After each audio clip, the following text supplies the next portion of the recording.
안녕하세요. 암호화폐 전문 방송 오늘의 코인 시간입니다. 평창 동계올림픽 개막이 바로 하루 앞으로 다가왔는데요. 오늘의 코인도 성공적인 개막을 응원하겠습니다. 우선 이 시각 국내 주요 암호화폐 가격 시황부터 살펴보도록 하죠. 2월 8일 오전 9시 기준입니다. 전반적으로 어제보다 소폭 하락한 가운데 퀀텀이 마이너스 9.18%로 가장 큰 하락폭 보이고 있네요. 다음은 글로벌 거래량 순위 보시겠습니다. 비트코인이 10조 1,008억 원으로 가장 큰 거래량 보이고 있고 비트코인 캐시가 어제 에이다를 제치고 순위권으로 들어왔습니다. 5위권 싸움이 치열한 것 같네요. 다음은 글로벌 암호화폐 시황을 분석해 주실 송범선 애널리스트 모셨습니다. 안녕하세요. 안녕하세요. 반갑습니다. 송범선입니다. 연우 씨, 오늘 제가 이 미국에서 열린 일명 테더 청문회 이것에 대해서 좀 준비를 해왔습니다. 연우 씨도 궁금하시죠? 네, 저보다 더 많은 분들이 궁금해하고 계실 것 같아요. 네, 그럼 말씀을 드리자면은 이 테더의 지급 보증 문제 계속해서 며칠째 핫 이슈였죠. 그런데 이제 테더를 감시하는 이 미국 선물거래위원회 의장이 바로 미국 상원은행위원회에 암호화폐 및 블록체인 규제에 관한 입장을 표명하는 자리였습니다. 그래서 세간에 좀 관심을 더 끌었습니다. 그래서 오늘은 바로 이 미국 선물거래위원 의장인 크리스토퍼 게인 카를로의 발언을 좀 더 자세히 살펴보도록 하겠습니다. 결론적으로 말씀드리자면은 이 암호화폐와 블록체인에 대해서 매우 긍정적인 발언들을 했습니다. 첫 번째로 규제 기관인 미국 선물거래위원회가 예전 인터넷 붐에서 취한 것과 동일한 이런 접근 방식을 취하려고 했다는 발언입니다. 뭐냐면은 해를 끼치지 마세요입니다. 그래서 이 말이 바로 해가 되지 않는 접근법을 취하려고 한다는 것입니다. 그러니까 시장의 성장을 방해하지 않는 접근법이라는 거죠? 그렇죠. 맞습니다. 두 번째 발언은 바로 암호화폐의 개인 투자자가 관심을 갖는 범위에서 보다 세심한 규제 감독이 필요할 수 있다는 것입니다. 그래서 암호화폐 시장의 사기나 조작에 대한 민사 집행 조치를 좀 조사하고 또 적절한 경우에만 집행 권한을 행사하겠다라고 했습니다. 이것은 당연히 해야 될 일인 거고요. 저는 세 번째 바로 이 말이 제일 좋더라고요. 보시면은 신중한 규제 접근법으로 요즘 20대, 30대들 젊은 세대들이 갖고 있는 이 신기술에 대한 관심을 존중해야 된다라고 말을 했어요. 그래서 신세대들이 가지는 관심을 바로 어른 세대로서 좀 신중하게 판단하겠다는 말인 것 같습니다. 결론적으로 살펴볼 때 시장 관점에서는 완고한 규제 느낌이지만 장기적으로 통제를 하면서 또 성장의 길을 가야 된다. 이런 제안이 아닐까 싶습니다. 자, 그럼 이제 가격적인 부분 차트 보면서 얘기 나눠보도록 하겠습니다. 네, 지난 하루 동안 일어났던 일들 점검해 보도록 할까요? 네, 암호화폐들이 사실상 오늘 아침까지는 좀 괜찮았어요.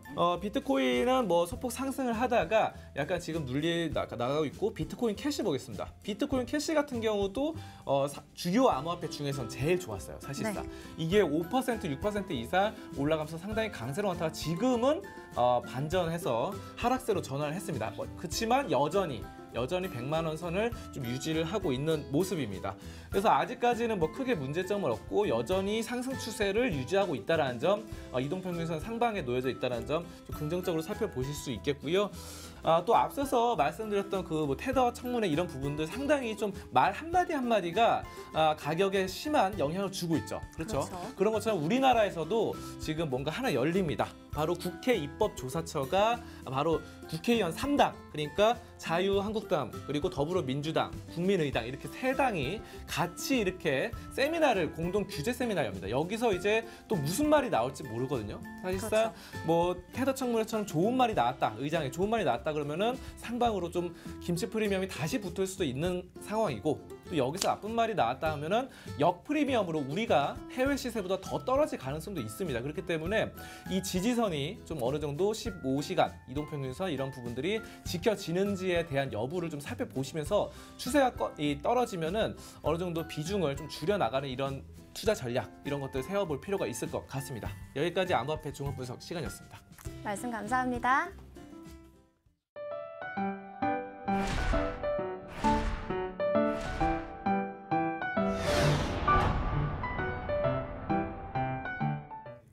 오늘의 코인 날씨입니다. 오늘도 맑은 소식 3개가 준비되어 있고요. 흐린 소식은 없네요. 맑은 소식 보시죠. 니콜라스 마두로 베네수엘라 대통령이 오펙 국가들에게 유류 지원 암호화폐 거래에 대한 플랫폼 개발을 제안했습니다.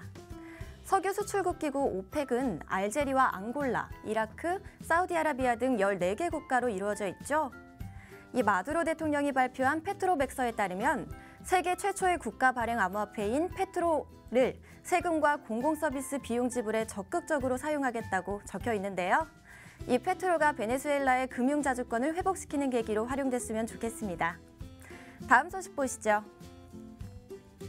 우리나라 블록체인 협회가 암호화폐 거래소의 방어 대응 능력을 직접 평가하겠다고 밝혔습니다.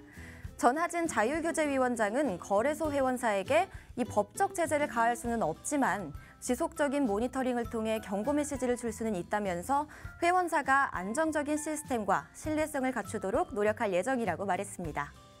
협회의 노력으로 자율적인 신뢰 기반이 만들어졌으면 좋겠네요. 다음 소식 보시죠.